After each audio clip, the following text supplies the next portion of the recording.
আমার অডিয়েন্স যারা আছেন, আমার ফ্যান ফলোয়ার্স যারা আছেন, আপনাদের প্রতি আবেদন থাকবে, এ জাতীয় পাগল যতজন আছে, দলমত বুঝি না, এ ধরনের অতিরঞ্জিত করে কথা বলা ব্যক্তিদেরকে বয়কট করবেন।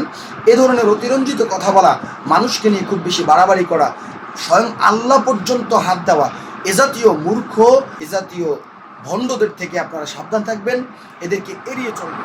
কতটুকু এক্সট্রিম লেভেলের একটা মানুষ পাগল হলে কিংবা বিবেক বুদ্ধি লোপ পাওয়া ব্যক্তি হলে এই ধরনের কথাবার্তা বলতে পারে যে একজন মানুষকে বানাইতে আল্লাহ তাআলার 30 বছর সময় লাগছে। একজন তাগিরিকে বানাইতে আমার রবের ম্যাক্সিমাম 30 বছর সময় লাগছে। কথা কোন ঠিক কিনা?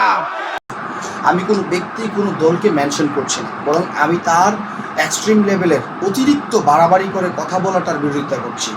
যারা এগুলো করছেন, আপনারা পাবলিক ফাংশনে কথা বলছেন, পাবলিক ফিগার হিসেবে নিজেদেরকে পরিচিত করছেন, লাগামহীন এই সমস্ত কথাবার্তা যদি বলতে থাকেন, আপনার কারণে এই পৃথিবীর বা এদেশের অসংখ্য যোগ্য আলেমদেরকে মানুষ আন্ডারএস্টিমেট করবে।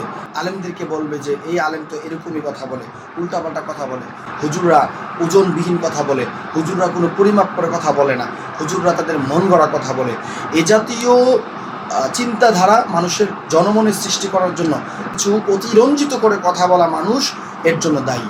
কিন্তু জনগণের কাছে আমার একটাই দাবি যে এ জাতীয় কোনো পাগলের প্রলাপের কারণে কোনো যোগ্য বিজ্ঞ আলেমদেরকে নিয়ে কখনোই কোনো বাজে মন্তব্য করবেন না। আলেমদের শান মান খাটো হয় কিংবা আলেমদেরকে ক্ষুণ্ণ করে কোনো কথা বলা হয়, এই জাতীয় কোনো কথা বলবেন না।